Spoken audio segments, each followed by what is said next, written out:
The Voice of San Diego podcast is sponsored in part by Manilatos Nelson Murphy, Advertising and Public Relations. As a nonprofit news organization, Voice of San Diego depends on our members, foundations, and sponsors like M&M. We are very grateful for all of our supporters and are happy to recognize them during our shows. M&M is run by Tony Manilatos, Bob Nelson, and Kelly Murphy Lampkin, who bring a vast network and decades of advertising and public relations experience to businesses, nonprofits, government agencies, and campaigns. M&M bridges the gap between clients and the people whose influence matters most. M&M is a full-service agency that helps clients develop their strategy and launch cost-effective tactics. The firm specializes in public affairs PR and advertising, with an emphasis on media relations, crisis communications, community outreach, coalition building, and broadcast, print, direct mail, and digital advertising. Learn more about M&M at mnmadpr.com. And if you like our work and are interested in becoming a sponsor, contact us at podcasts@voiceofsandiego.org.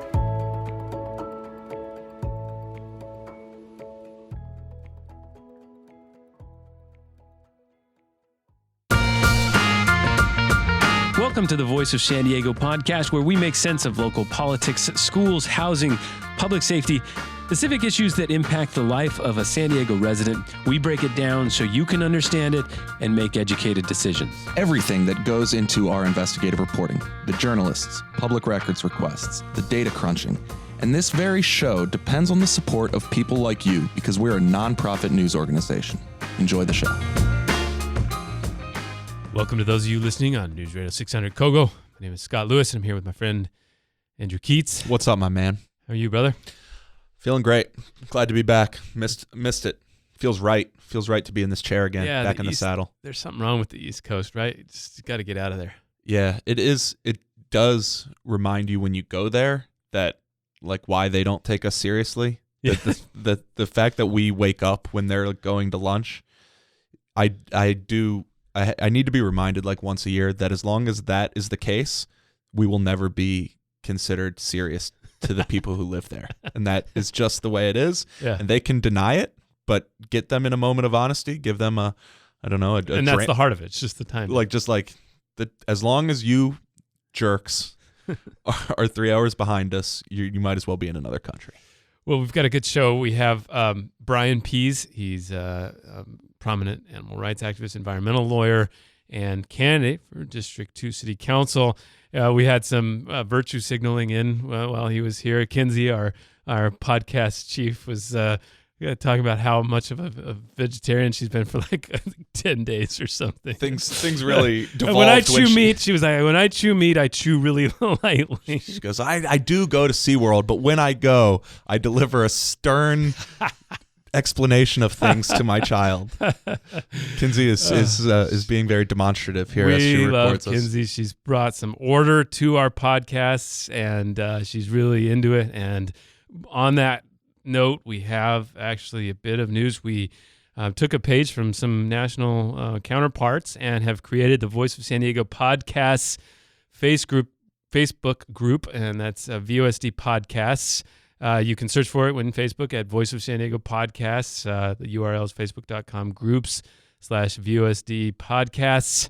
I happen to know from the back channel emails and text messages I get that there's a lot of you out there have very strong opinions about the things that are said here, and you want to air those opinions often to me in email form, in capital letters. Just take those out of the capital letters and put them into normal sentence structure and share them in this Facebook group, and we could have some really productive dialogue, I think. Yeah, it seems clear Facebook is going toward we won't post anything unless it's a group that people like.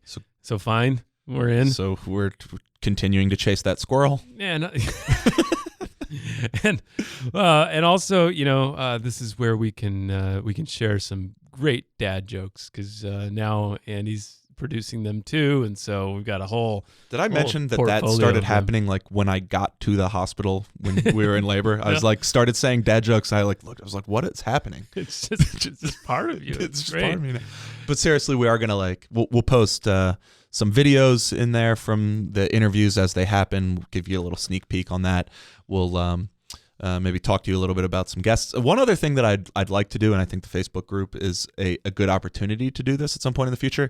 I'd like to have some mailbag episodes. Sure. Where some listeners ask us questions.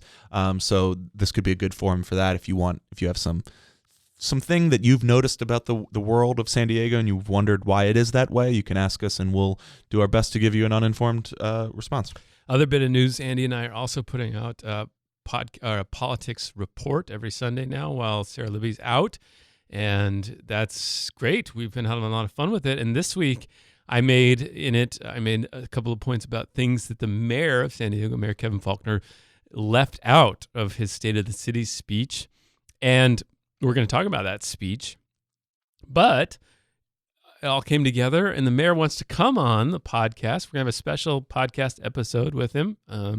And so if you get in the Facebook group, you can throw me some questions you want me to ask him. Yeah. And but also that's coming up. But we are going to dig in now to the mayor's speech and a couple of things that he said that were of note, things that we noticed that he didn't say. Basically, what really struck me is he started the speech with this promise. He's like, I'm going to be candid. I am going to be candid in a way that I haven't been. We're going to take a different approach to this speech. And that was interesting. Now, he didn't really expose himself to a lot of vulnerabilities in it, except that there was this one, and this is a significant one. Let's talk about this. But here's him talking about some things that he had done, or the way things were in the past, and why it was going to be different. For decades, local leaders, myself included, have taken the same approach to homelessness. We pursued universal consensus while homelessness continued to rise. We tried to please everyone at the risk of helping no one. Those days are over. So I think the big reveal in there is him kind of acknowledging that he tried to put consensus together. He wouldn't want to do anything unless it was, total unanimity on homelessness, and also that homelessness was just kind of this one issue among many, and we'll do something if we can get together and figure something out. Yeah, and I think maybe one thing that he comes down on the side of what was happening was we were desperate for complete buy-in, and that left us in the result of doing nothing. Yeah, I think it's open to interpretation. There's another interpretation that is that the city just wasn't that concerned with the issue. Mm-hmm. It wasn't a desperation for consensus as much as an interest in other things. It was not the top priority, and so it didn't get handled. But that aside, I think it is a vulnerability to even admit that whatever the reason, things weren't happening, and it allowed this problem to fester, and it turned tragic. And he also recognizes his own role in NIMBY politics. Mm-hmm. Yeah, sure, we all want homeless services, but not near us. Yeah. And that's something to cop to that, I think. That's something we should acknowledge. So, good job. Yeah, I agree. Yeah. All right. Here is his boldest claim of the night, that he's basically put a line in the sand and said the city is going to change this for good.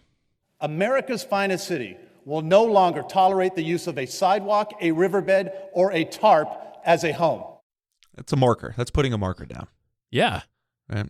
Now, first of all, I see tents everywhere still. Yeah. I mean, not nearly the villages we saw before. Yeah, that's an interesting point, because we have written quite a bit about the drastic effort that went into clearing out many of these homeless encampments. And it's possible to go too far, because the fact of the matter is there are still plenty of people living outside of the law, essentially, on their streets. Now, homelessness is not illegal, but there are these various ordinances that have created illegality around it in other ways. Right? And so he's saying, if you see one of these tents or a riverbed full of people or somebody laying on a tarp, then the city, you can call the city accountable. You can hold it accountable for not disrupting that person. Yeah.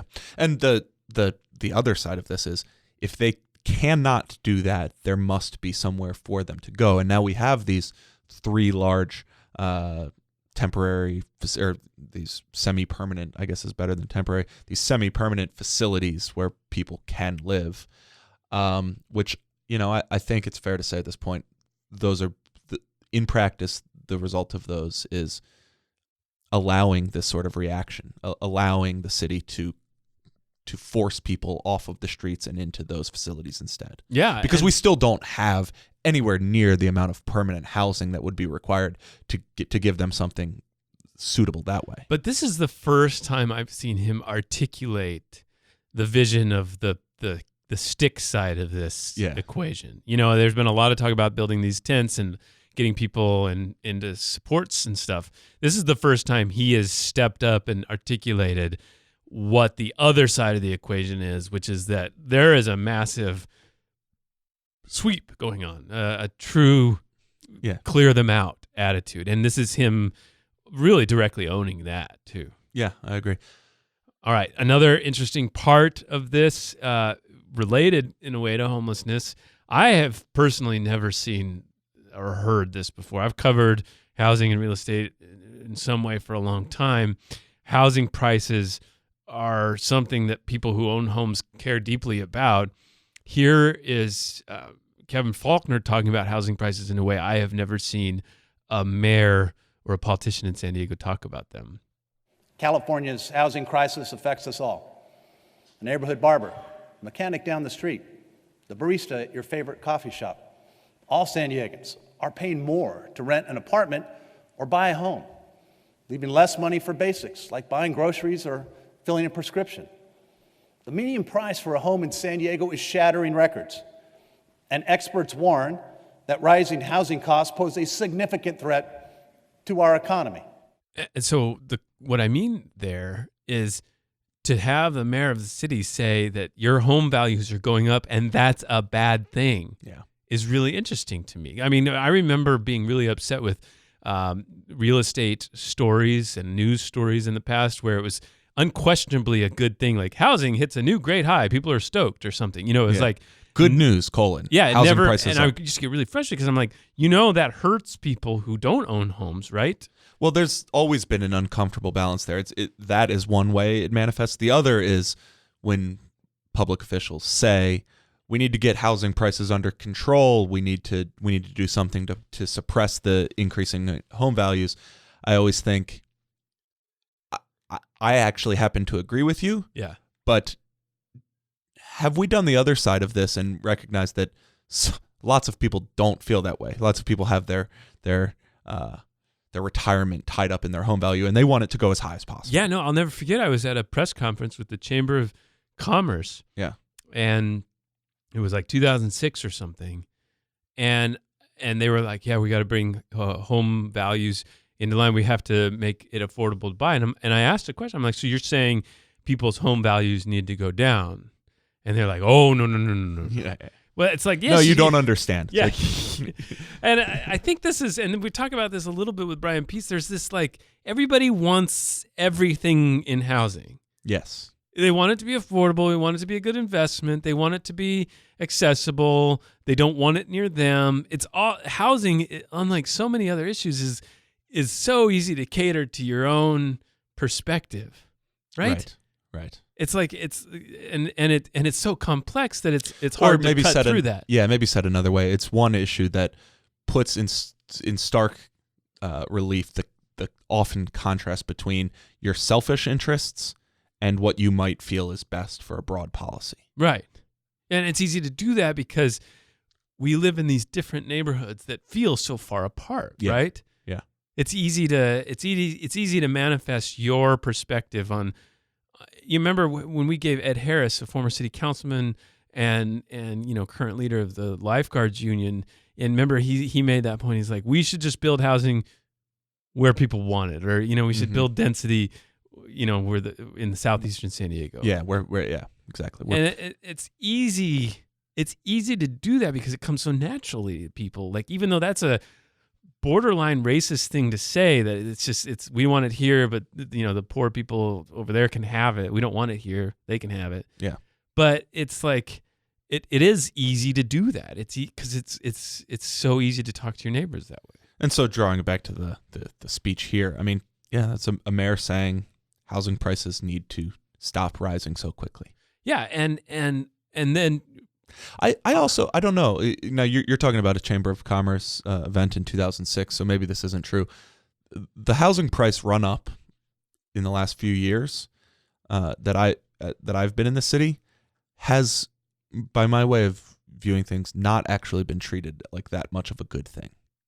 No, I agree, and I think it's changing, and if it keeps changing that way, and if the trajectory is that we are starting to build unanimity around the idea that too high home prices is not good, yeah, that's really interesting to me. That would be really interesting for me. It might be just that the housing crash is still so recent that people are wary of hockey stick growth in those sorts of prices. Yeah, I mean, I moved here in 2003 when that boom was fired. I mean, it was coal fire hot right when we moved here. And I remember, worrying that this was going to fold in on itself and being really on the edge, like that was not an accepted discussion point. It was people took offense when you would say like housing prices might not go up, That's definitely not the case right now. There's something definitely different during this run up, which is arguably just as strong. Maybe slower, but it's been strong. going for years now. Many years. Yeah, 2012 or whatever. Yeah. So housing. He ended that portion of the housing thing with like this rousing call to build more homes, and again, another thing like that's easy to clap to, but when it comes down to, and we'll hear from Bryan Pease, just actually, making the decision about approving a specific project, it's far harder. Yeah, and now Bryan, to his credit, does not try to have it both ways. He's pretty clear about where he comes down on the idea of building new market rate housing. That isn't always the case. Lots of people do try to have it both ways, and this thing that I think we've written and about to maybe too much even that people often support the idea of dense development in large numbers to create more housing and potentially drive prices down, but in a specific case that might be closer to them, do not support that. Mm-hmm. Well, which is, I think, the fundamentals of so many different debates right now across it's easy to support climate action plan. Do you actually support what it means, though? Right. That kind of thing. It's easy to support government-controlled electricity purchasing. Do you support the actual like implementation or the things they'll buy or whatever? It's easy to oppose freeway expansions, but what about if you're the one stuck in traffic? Yeah. All right. Another thing that I wanted to highlight from his speech that I found interesting, we have the police chief, Shelley Zimmerman. She's leaving. She's been in there for about 4 years. It was the very first thing that Mayor Faulconer did when he became mayor. He wasn't even mayor yet. And for many years, and maybe until now, the most decisive thing he did. Yeah. And Shelley Zimmerman's there's been obviously plenty of criticisms. She's also extremely popular. She got this big standing ovation, took a while. But then he followed that standing ovation with this. Our next police chief will work to keep our city one of the safest in the nation, working with a great partner in Fire Rescue Chief Bryan Fennessy. That was it. The probably the biggest decision that he has next year. This year. Yeah, this year is who to hire for police chief. There's probably no more consequential personnel decision on the lives of people. Yeah, and it didn't just start last week. This has been going on for the last few months, and he has not been a high-profile part of that search. In fact, the face of the search has been the city's chief operating officer, not the mayor. Yeah, at least thus far. Now, to be clear, the chief operating officer works for the mayor very clearly, and whatever the city decides to do is his decision. But he's not been the one talking about this in a very noticeable way. Yeah, it reminds me of like the way he treats some of these like sand egg and stuff like that. Like he's just not into it. It's not something he's into, and it shows, which is fine. But I think it was just notably lacking from the speech is what kind of person they're looking for and what the input from the community has been. Yeah, and likewise, similarly, he did not talk about what could happen at the former Chargers Stadium site At all. At all. Not a word. You've been through more of these rodeos than I have. When was the last time that discussing what to do with, for lack of a better term, the city's stadium future was not a topic? It was funny. I was on the radio the next day, and they were asking me like about the speech, and I'm like, this is the first time nobody's ever talked about the Chargers, and they're like, well, yeah, they're gone. And I was like, well, no, but you have to know, like 15 years I've been watching these speeches, and everybody scrolled first to see what he said about the Chargers. Yeah. And there was got in trouble one year because we received a leak copy of a speech and published it early because it included news about the Chargers beat. If we had received this early, it wouldn't have even been that appealing to publish it ahead of time, because I mean there's no one item that people are immediately geared to look for. Yeah, exactly. And so it was just interesting to me that not only, obviously, we're not going to talk about the Chargers, but what to do with that land is probably the biggest land use decision that the city has to make in the next few years. And in this case, the city does literally have to make it this year in November. Now, they could choose neither of the options on the table, but they do have to make a decision. Okay, our hero of the week.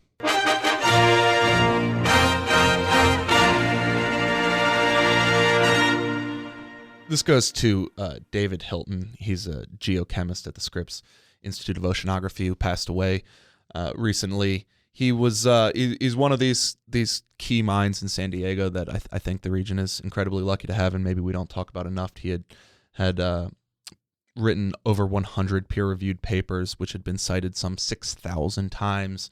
I should also say that I had the pleasure to meet Dave a few times. He was the mentor for one of the groomsmen in my wedding who got his PhD at Scripps Institute of Oceanography. It's very sad that he died recently, but I do like whenever we can to take an opportunity to recognize the incredible research and brain power that we have here in the city. It's not exactly what we cover, but I do think it's one of the things that makes the city really special. Mm-hmm. Our goat of the week. You lose! Good day, sir! From Greg Moran at the Union Tribune. The San Diego County Sheriff's Department incurred nearly $900,000 of added costs to provide patrols and security during the months-long construction of 8 border wall prototypes by the federal government on Otay Mesa. We're not going to goat the sheriffs. I think we recognize they have a responsibility to provide security for something like this.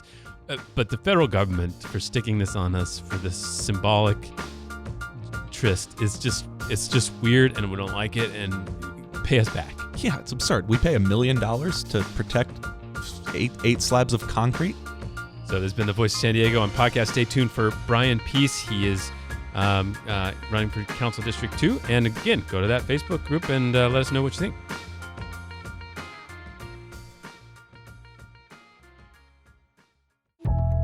The Voice of San Diego podcast is sponsored in part by Sempra Services. As a nonprofit news organization, Voice of San Diego depends on our members, foundations, and sponsors like Sempra Services. We are very grateful for all of our supporters and are happy to recognize them during our shows. Greenhouse gas emissions impact us all. In his new Reducing Emissions in San Diego podcast series with Sempra Services, former San Diego County Planning Commissioner and renewable energy and transportation expert Peter Norby explores best practices for reducing GHGs and making real progress toward a healthier future on the local level. Visit sempraservices.com to learn more about the podcast, or listen on Apple Podcasts, Stitcher, or online at reducingemissionssd.libsyn.com. And if you like Voice of San Diego's podcasts and are interested in becoming a sponsor, contact us at podcasts@voiceofsd.org. at voiceofsandiego.org.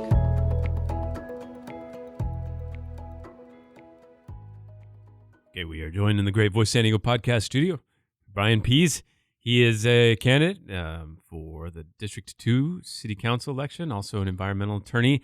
And this is third or fourth time trying to get into the City Council? Second? Third? No, well, this is the second, I would call it real. I mean, this is actually the first real campaign. I mean, if you want to count, going to UTC for 5 months to give Sherry Leitner a run for money back in 2012, I felt that she had made she had taken some votes that were very anti-environment, anti-labor, and so that was, but that running against an endorsed Democratic incumbent as a Democrat, I mean that was an issue-based campaign, whereas this is a campaign where I've been really building up the groundwork and building up support. This is your shot. This is yeah.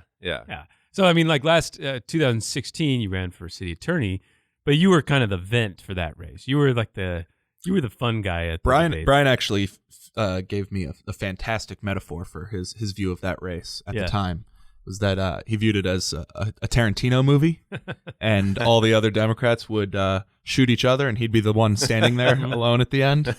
Well, my theory worked. It's just that Morrow was the one standing there at the end. So, I mean, I came within single digits of the other two private attorneys who outspent me by hundreds of thousands of dollars, and I was only in that race for about 5 months. I entered, again to raise issues and that I felt as an environmental and civil rights attorney needed to be discussed on the campaign trail.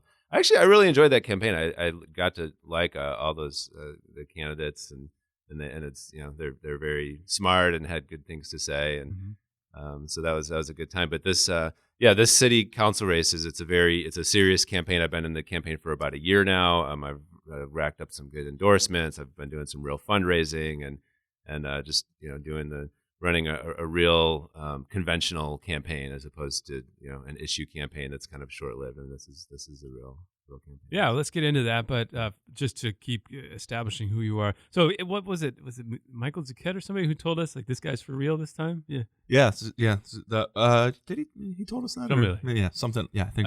But anyway, you're for real. So let's talk. I'm glad that Michael Zucchet told you that, because I've met with him a couple of times, and I really respect Michael Zucchet too, and he was the last Democrat to hold this seat. So right. Yeah. All right. So let's establish some other background. So where do you live right now? You live in OB? Ocean Beach. Yep. Yeah, me too. Welcome. You were in the northern district for a while, La Jolla.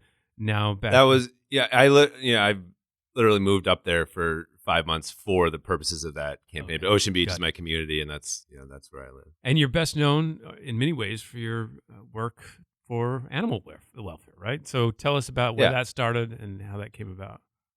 Well, yeah. So I'm an environmental attorney, and some of my recent cases, won a case against the city of Pasadena that was trying to build a dam they would have dammed off wetlands and killed a lot of endangered turtles and had an impact that they were saying there was no environmental impact. We don't have to do an environmental impact report. So myself and co-counsel Todd Cardiff, who's a fellow environmental attorney that I team up with on a lot of cases, we just won that case against the city of Pasadena. I got that project blocked. We also won a major case against the county of Los Angeles, where they were trying to. It was a Public Records Act case, which usually, I mean, you guys know as members of the media that you typically, you can usually just get public records because the Public Records Act is such a strong law. But in this case, the county of Los Angeles was saying that because, and this is to obtain biological field notes from biological monitors in the Oxford Lagoon related to development that was going to be occurring there and the impact it was going to have in the county of Los Angeles, even though they had these documents that were under contract from a third party, and they were saying that these were not public documents, these were not government documents, and in fact the contract was that they are government documents. And so that was a very lengthy case that went on and on because they kept fighting it, but ultimately we prevailed, and that was also with Todd Cardiff, and we ended up getting a six-figure attorney fee award because of the way that they dragged it out. But yeah, that's my background is doing environmental law, and then you mentioned animal rights activism, and that is a passion of mine as well. Yeah. I mean, you're most closely associated, at least in the past, with the work to protect the La Jolla seals. Oh, yeah. Are we still talking about that? Kind of a big deal still, yeah. No, you were even on, what was it, This American Life, right? Yeah, that's right. This American Life did a piece on that. And Yeah, no, I was making a joke because it's been in the media I've been in the media in San Diego for probably a decade. The seals. Seals, Protecting Mount the seals. Soledad. Well, I didn't have anything to do with that. No, airport. I mean the issues that never go away in San Diego. The airport. You know what he taught me? Hmm. He taught me. The difference between seals and sea lions. Yeah. Yeah, I remember he taught me that too. You guys didn't know that? It was an important I guess I distinction. knew, but Yeah, it he's not a big sea lions guy. He's No, fine. I'm a sea lion guy. I love the sea lions. But him, right? No. That's not. People should not be going. And it is actually getting pretty bad at the Cove. What's happening with people going up and trying to approach the sea lions. But the thing with the sea lions is they have the ability to climb around on the rocks, climb up on the cliffs and stuff. Whereas the seals, they have the harbor seal rookery at Children's Pool with the sandy beach, and they have the smaller flippers, and they need the sandy beach to haul up on. So, yeah, with the sea lions, there's the issue of some of them can climb way up high on the cliffs and create that odor problem or contribute to the odor problem in La Jolla. And I'm in favor of figuring out some way in an environmentally sensitive way to keep that area and the cliffs clean so that it's not creating odor problems for the businesses there. But you were the attorney working to protect the seals on the beach. Exactly. Yeah, I won multiple lawsuits. Actually defended the city council's own resolution to have a guideline rope and to close the seal rookery during pupping season when the city's own planning commission tried to overrule the city council. So I had to file a lawsuit against the planning commission and get that overturned to implement that.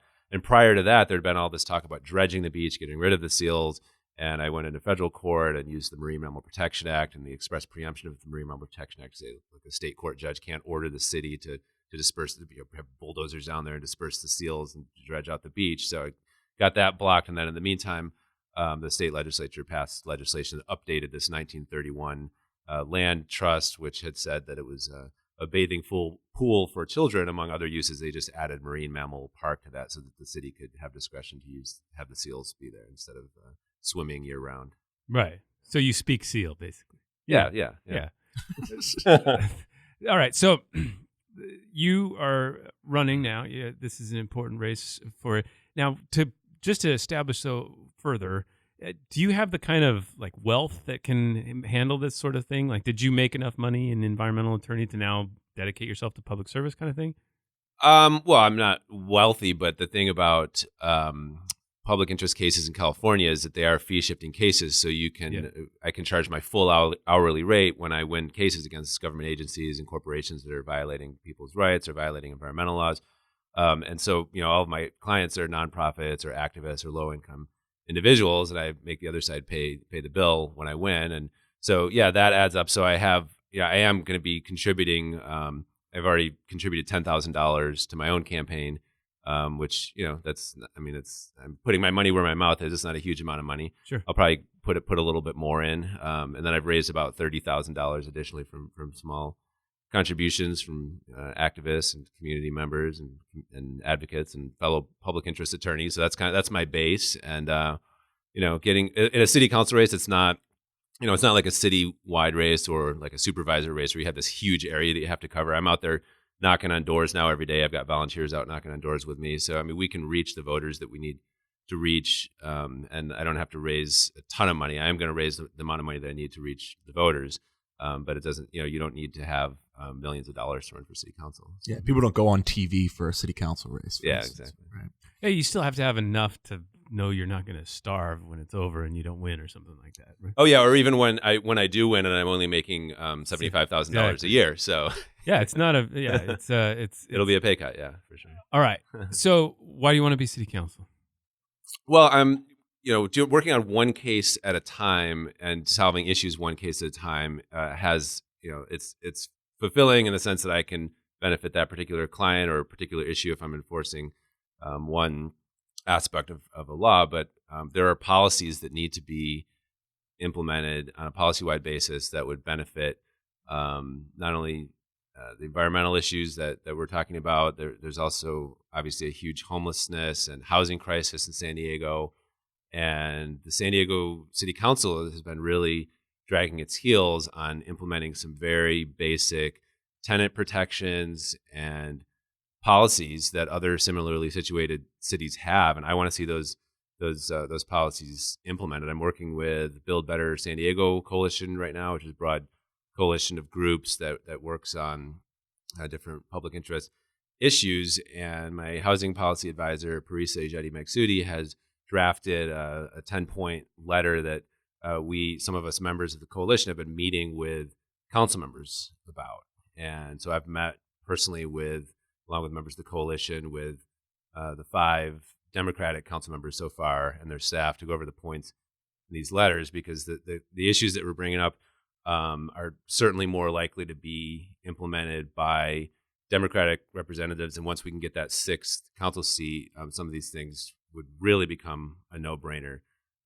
Because for instance, the way that developers right now are getting away with not having to build affordable housing is one of the biggest things that's exacerbating the housing crisis. People talk about, we just need to build more, we need to build. But if you're just building luxury condos, we're not going to build our way out of the problem. We need to require developers, and now we know that we can. This is one of the points in the letter, that there was a state bill passed, AB 1505, that fixes there was a court decision, the Palmer decision. And so this is called the Palmer fix, because there was a decision that made it kind of unclear to cities like San Diego. Other cities didn't interpret it this way, but San Diego felt that we can't force all new developments to have affordable housing, only developments that are receiving federal funds. But in fact, now under state law, we can and we should, and it should be not just 10%, which is the number that's been kind of floated around out there, but I think it should be 20, 25% affordable housing. We need to really increase the in lieu fee, which is the fee that developers pay to get out of their requirement to build affordable housing, so that we match the affordability gap, so it's not cheaper for them to just not build, pay the fee and not build the units. And so, and that's in San Diego, the vast majority of private developers have opted to pay the in lieu fee rather than to put you'd say it's because that's too low. Yeah. And so your solution would be essentially raise the requirement, so it's not just 10% of low-income housing out of the total units in a project, but higher than that, and then to additionally increase the fee to essentially make the calculation work that it's cheaper to provide even that larger number of low-income units. Yeah, absolutely. Okay. And require it for all new developments, Mm-hmm. which right now is not being implemented in the city of San Diego. So the other thing you mentioned was tenant protections. Yep. And so I'll allow you to say specifically, but I assume you're talking about some things that are relatively radical by San Diego standards, which is rent control and evictions, eviction protections, basically. Yeah. So rent control is not one of the things that's in this letter. One of the things that we're pushing right now through the coalition that I mentioned. But it is something that I support. It is something that I favor. Mm-hmm. And the independent polling that I had done shows also that the majority of my district favors rent control. And when they find out that I support rent control and that 2 of my opponents, Republican Lori Zapp and Democrat Jen Campbell, both oppose rent control, my numbers go way up in the polls as well. But no, the kind of protections that are really common sense that San Diego could implement right now, some basic stuff like not having source of income or having an ordinance to prevent source of income discrimination. And one of the things that was shocking to me meeting with the council members, I'm not going to name names, but a couple of the council offices weren't even aware that they thought that state and federal law already prohibits source of income discrimination and we don't need a local ordinance. But in fact, that is not the case. So we do need a local ordinance so that Section 8 voucher holders can use that voucher wherever they can find housing, and that landlords shouldn't be able to discriminate against that. We need a better eviction protection ordinance. So we have one in San Diego that if you've been living someplace for more than 2 years, there are only certain specified reasons that a landlord can evict you. But the problem is there are some loopholes in that ordinance. For one, it does not apply to Section 8 at all. And then another loophole in it is that, so that's discriminatory. And then there's a loophole that prevents, if the landlord wants to make repairs or upgrades, it's unclear if it's if it's a necessary repair that's a code compliance kind of thing, or if the landlord just wants to make an optional upgrade, if they can use that as an excuse to kick the tenant out, which obviously would be an exception that swallows the rule. And in fact, this ordinance is rarely used. It's rarely able to protect tenants, and so we need to update that ordinance. And that's a very basic fix. Why do we have this ordinance on the books that has these loopholes in it? Mm-hmm. So the common complaint about rent control, of course, is that it would constrain the actual growth of the housing supply market. That it would make it so that people don't want to build homes, and therefore eventually hurt a larger number of people than it helps. you would just reject that philosophy? Well, it doesn't affect anything to do with new homes because under the Costa-Hawkins bill, anything built after 1994 wouldn't be subject to rent control anyway. Now, I'm in favor of repealing Costa-Hawkins. Exactly. I think that's but the kind of rent control we're talking about right now under state law would not affect new developments at all. And rent control doesn't say you can't raise the rent. You can still raise it a reasonable amount, but to have when people are, if they're long-term tenants and then suddenly their rent's going up, 20, 30% way past the rate of inflation, that's going to have an impact. People are going to be forced to move out of their homes and they're going to be priced straight out of the market. So that's what rent control is. Do you, so one of the things that you are most vocal about as well in this whole discussion is about short-term vacation rentals. You yourself have spoken out because you were booted from your apartment, or at least threatened because of short-term vacation rental, right? Yeah, well, a few years ago, I did have to move out of my home in Ocean Beach. I live somewhere else in Ocean Beach now, but where I was living was purchased by an investor for Airbnb, and that's a common thing that's happening up and down the coast to a lot of.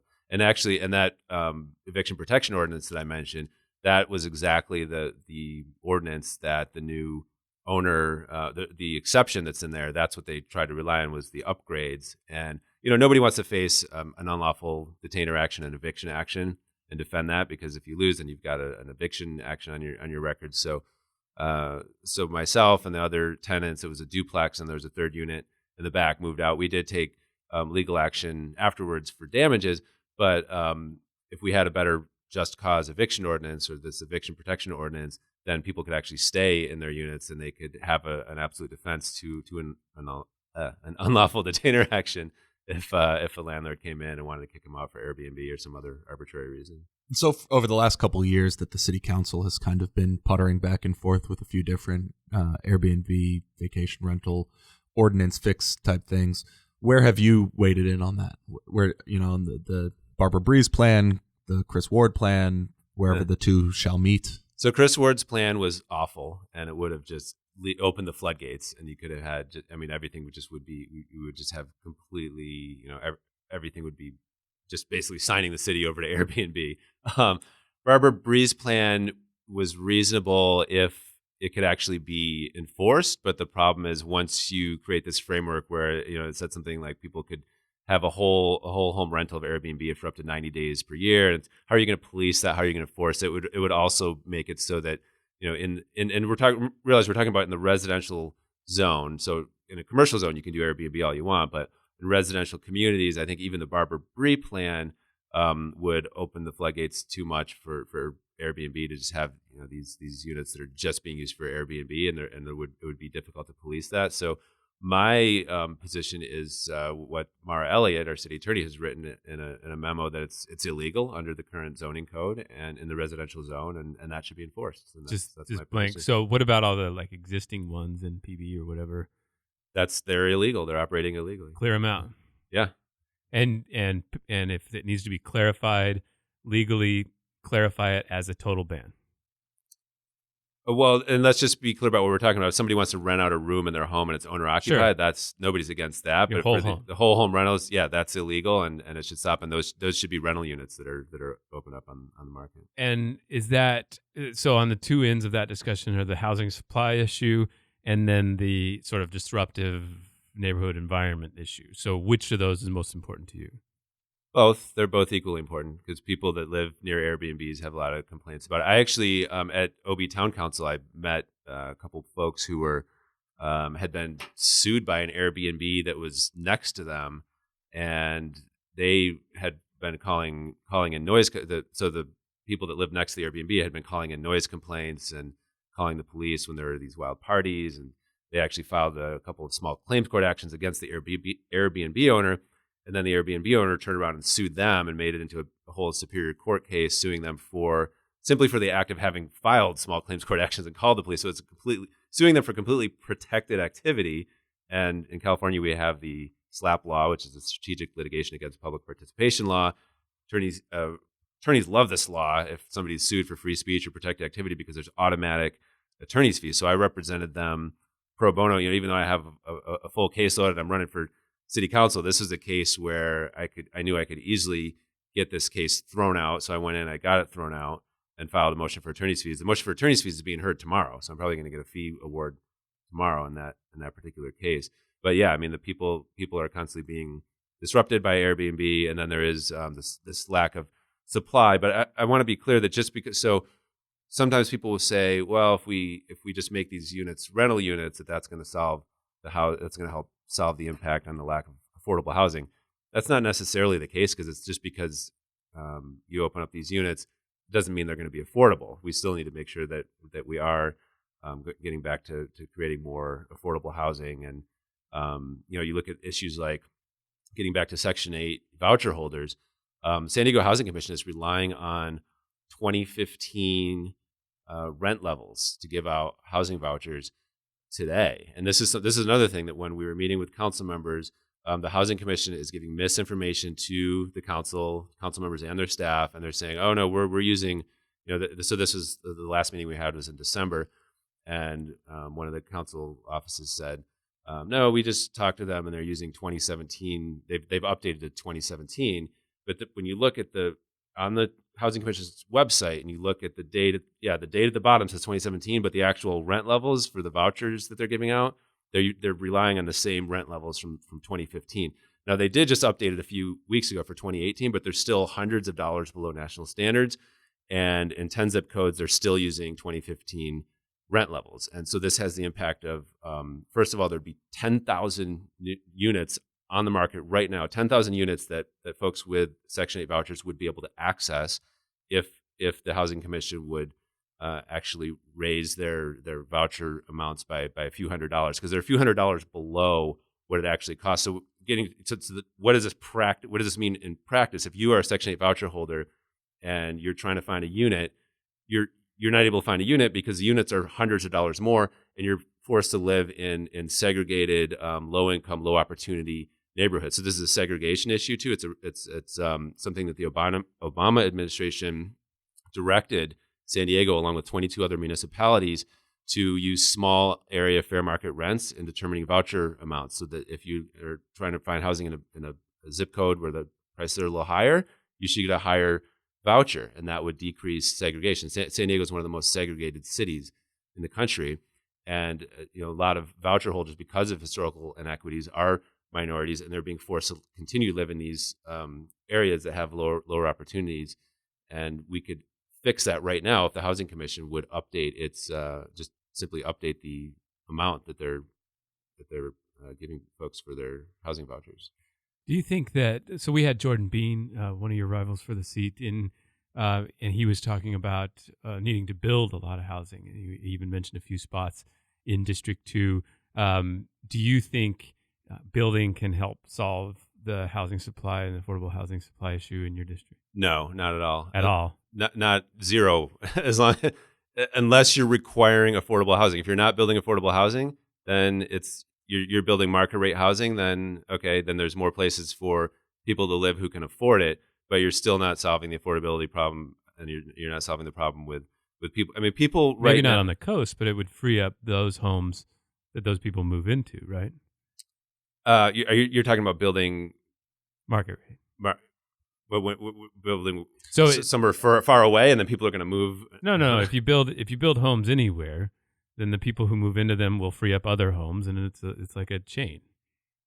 But if it's market rate housing, then prices are just going to keep going up, and you're not actually creating.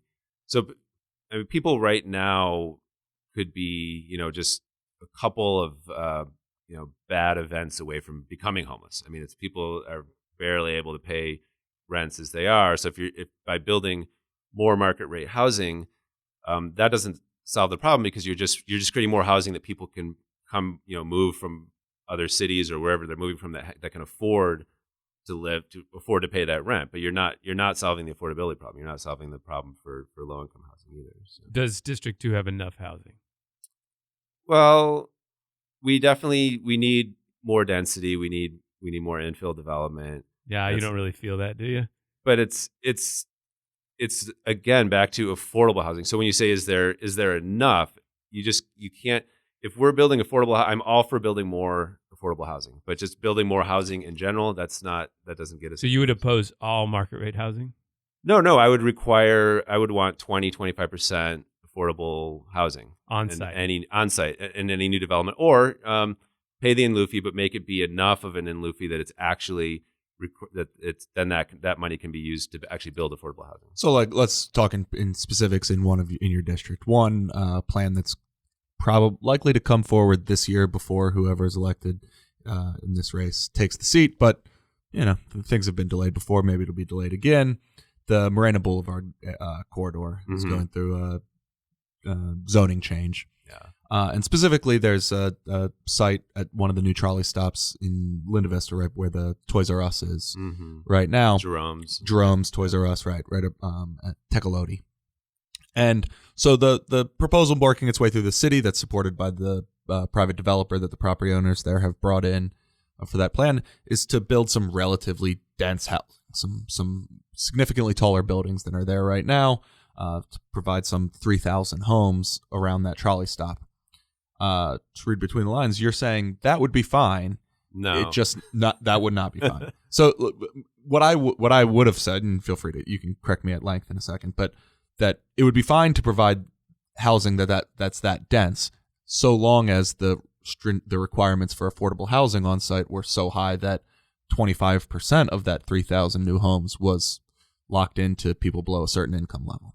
Yeah, there are a number of problems with that project. I mean, it's just a Manchester money-making scheme, basically, and they're not planning to build any affordable housing there. But correct, that would be first a major requirement. That would have to be 25% affordable housing, and I would say that they should include extremely low income in that as well. So it's not just there's different levels of what is considered affordable. Affordable housing isn't just I can afford to live there. It's people with very low income could actually be able to afford to live there. So. But your initial reaction. So even with that, those income restrictions, you seem to still not like the idea of that project.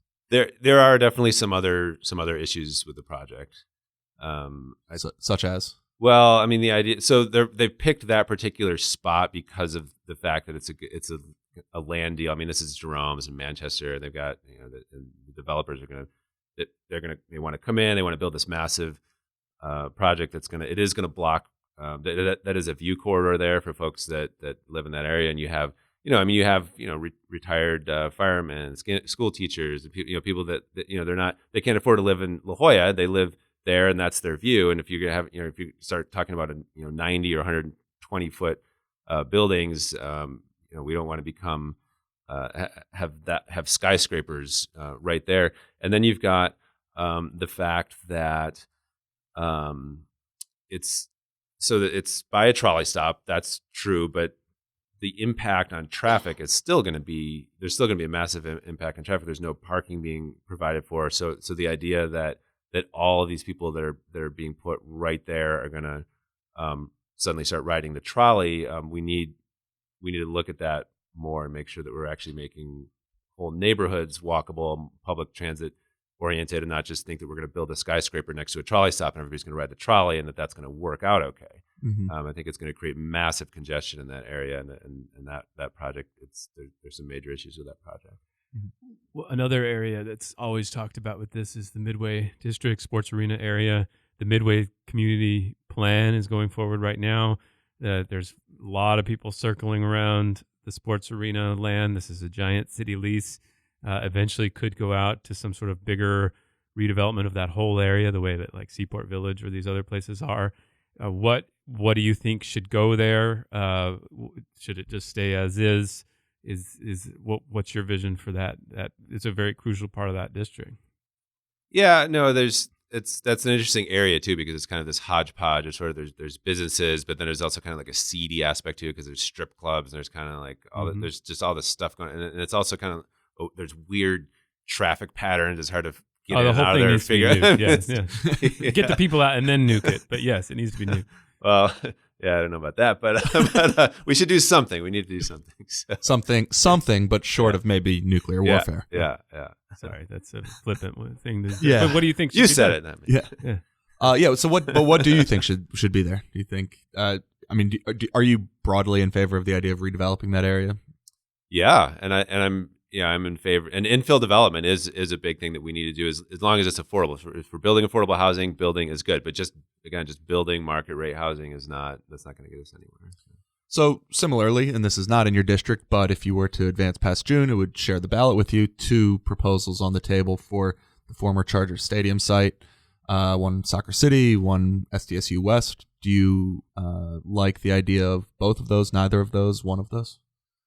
I think the jury's still out, and I need to look at that a little bit more closely and see what's going on. You're undecided on that.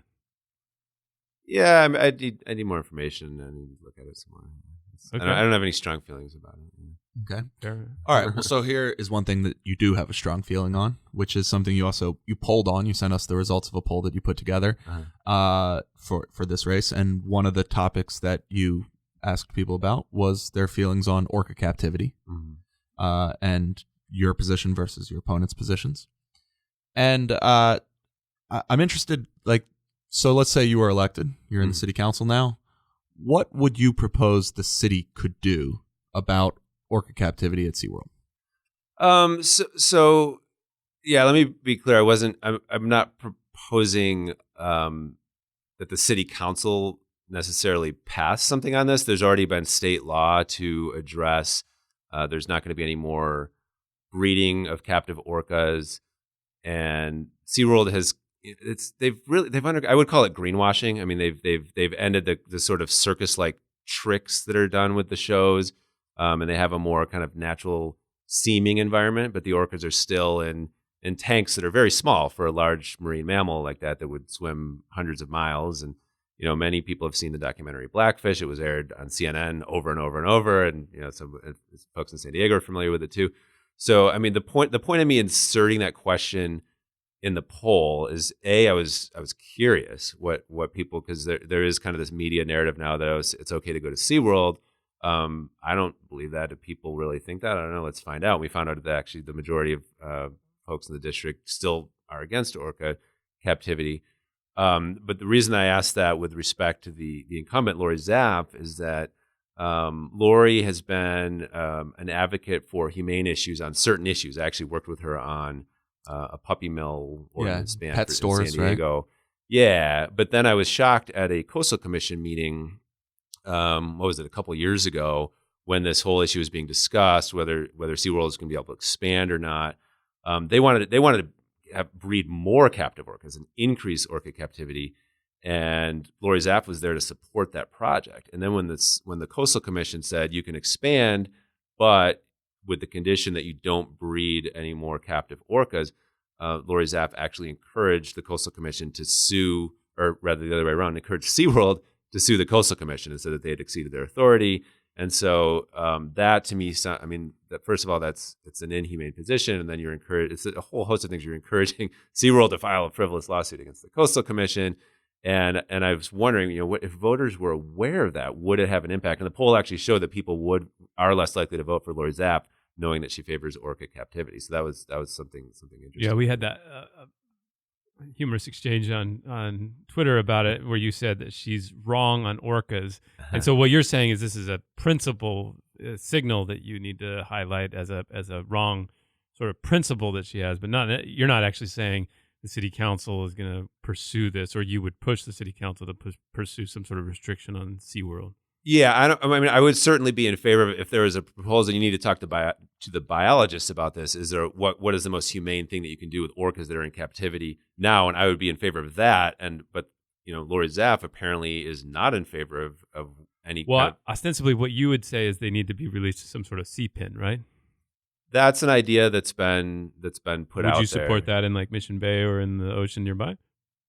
Depending on the science and what marine biologists say is an effective way to handle orcas, then I'm in favor of whatever is best for the orcas and for the environment and for the public interest. You said earlier on the show that it was kind of an important issue to the people in your district, but in your poll that I pulled up, it says it is actually among the least important issues, comparatively speaking, are animal rights, public transit, and some of these other things. And that for Democrats, it was a little bit more important, but not necessarily. So I guess how do you rate that the animal welfare is a big deal for your district? Well, actually, all of the issues that were listed were considered important, and I did actually have the question of animal rights as a question on the poll, and 75% of people responded that it is important, and a third of people responded that it's very important. So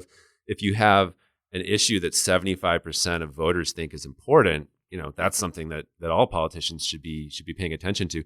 Now, it polled lower than things like crime and public safety polled the highest. That was like 97%. People are very concerned about crime and public safety. And even you mentioned public transportation, that was something like 77%.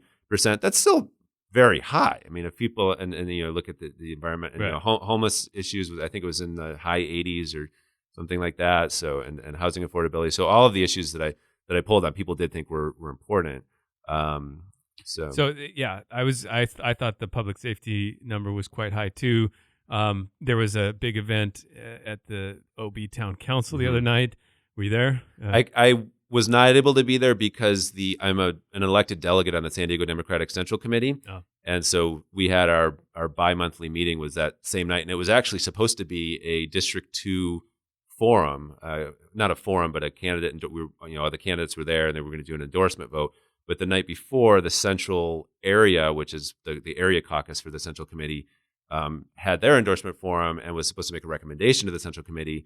And none of the candidates got the 60% needed for an endorsement. And then the committee, rather than deciding on rating all the candidates acceptable, there were almost 60%. You still need 60% even to rate the candidates acceptable, but we didn't get to the 60%. Instead, they voted to bring it back in March. And so the Central Committee voted to pull that. But I still had to stay for the whole meeting. The other District 2 candidates, I don't know what their excuse is for not trucking over to OB, but I had to stay at the Central Committee for the whole meeting because I am a voting delegate. I needed to vote. Well, there was some worry about arson, vandalism, and such. The mayor in his State of the City speech talked about needing 200 new police officers and how big a deal that would be for the city if they got 200 new police officers. You had a notable encounter with the police a couple of years ago when Donald Trump came to town. They pushed you into Barrio Logan, and you were famously sort of taken down. Right? There's a video of you. Yeah, that Google was it. That was something. So, do you think OB and the coast needs its share of the 200 new police officers? So, two separate issues there. There's how many we do. Yeah, I think we need more police officers, but we need effectively trained police officers, and we need better leadership. So the thing that you mentioned at the Donald Trump protest a year ago, I mean, to declare that this is an unlawful assembly, half a mile from the convention center, and there's maybe 30 people on the other side of the bridge in Barrio Logan in a wide open area, and you have 300 police and county sheriffs in riot gear, and they're using chemical weapons and things, and telling people that if they don't go home, they're going to be arrested. And then people were actually corralled into that area and couldn't get out, and so they were just arresting. They arrested 35 people for failure to disperse, not for actually committing a crime, but for failure to disperse.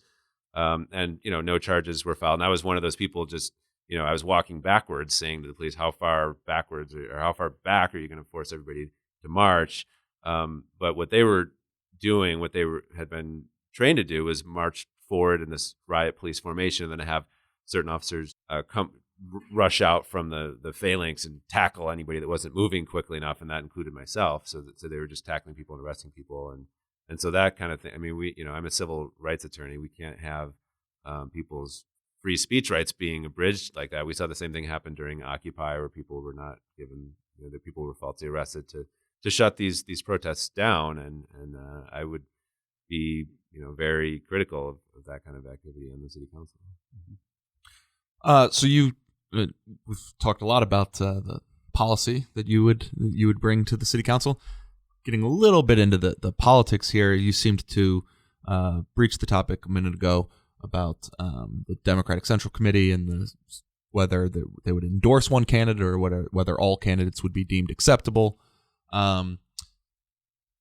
You've kind of found yourself, I think, maybe at odds with one candidate in particular, Jen Campbell. I think paraphrase some of the emails I've received from your campaign, that she is kind of anointed, seems to have a lot of the support from the Democratic establishment. You do have some establishment support. Lorena Gonzalez-Fletcher has endorsed you.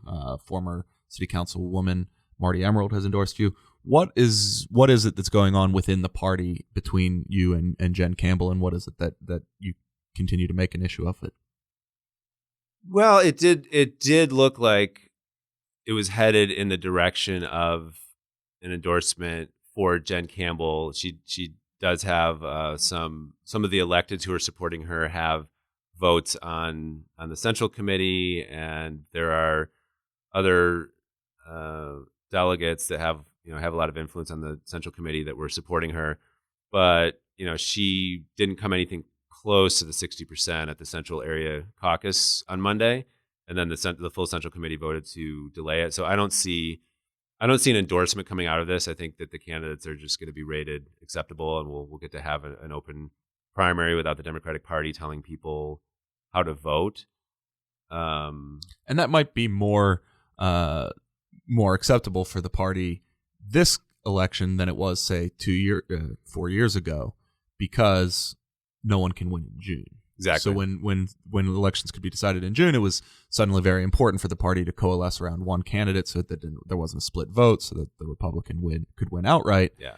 Now, no matter whichever of you gets the most votes will advance, presumably against Lori Zaff in November. Yeah, exactly. So how do you feel? What's your outlook on the race? Play prognosticator for us. It's looking great. I'm getting out there. I'm talking to voters every day. The poll, the independent scientific opinion poll that I had done, also shows me beating both Lori Zaff and Jen Campbell among Democrats.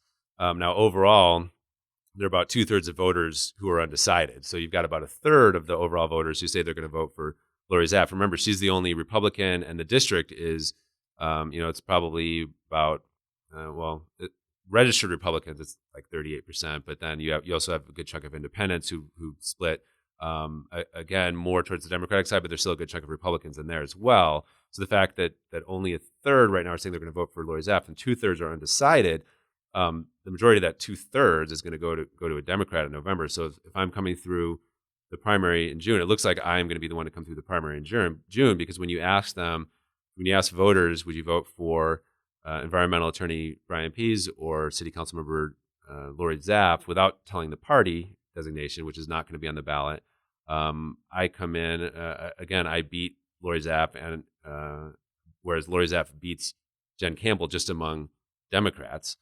And if you ask that same question, Councilmember Lori Zaff or medical doctor Jen Campbell, who you're going to vote for, Democrats actually prefer Lori Zaff. I come in ahead of all the other Democrats. Overall, Lori Zaff is still beating us all in the overall numbers, but again, I only have to come in second, and then in November, there's going to be this Democratic surge. So we kind of made light in a story about the idea of beating Lori Zaff among Democrats, because she's not a Democrat. But I guess is the logic of that you're trying to decide who will be the Democratic candidate, so essentially you're limiting your worldview to what the Democratic voters will do? No, I come in ahead. I come in second to Lori Zaff overall, with 2/3 of voters still being undecided. Yeah. But my point with looking at, if you look at where the support is coming from, the fact that Lori Zaff beats Jen Campbell among Democrats until you tell them party affiliation, that should be alarming, because party affiliation is not going to be on the ballot. And when you do tell them party affiliation, I come in way ahead of both Lori and Jen among Democrats. And Jordan as well. We added him to some of the questions as well, but most of it was head-to-head matchup between myself and Lori, or Jen and Lori. So yeah, I have my strongest support is from Democrats, but overall, yeah, I only have to come in second, and then the majority of people voting in the November runoff are going to be registered Democrats or independents who tend to vote Democratic. And as long as we can get the word out of who the Democrats are, and the fact that I already naturally have, whether it's a combination of name ID and also the fact that I am an environmental attorney, that is a very positive ballot designation for Democrats. I would assume, particularly in that district, right? Yeah. Well, Bryan Pease, That's it. We're done. Good. We covered a lot of ground. Okay. Covered a lot of ground. Maybe if you make it to the runoff, we'll bring you back. Thanks for coming in. Yeah.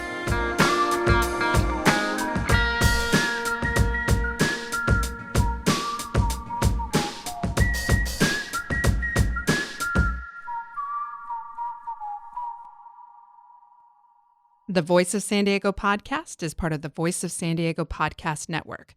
Visit voiceofsandiego.org/podcast to learn more about the Cura Chaos show about movers and shakers on both sides of the border, Beer Talk Radio, our business shows Startup Vault and I Made It in San Diego, and the rest of the shows in the network.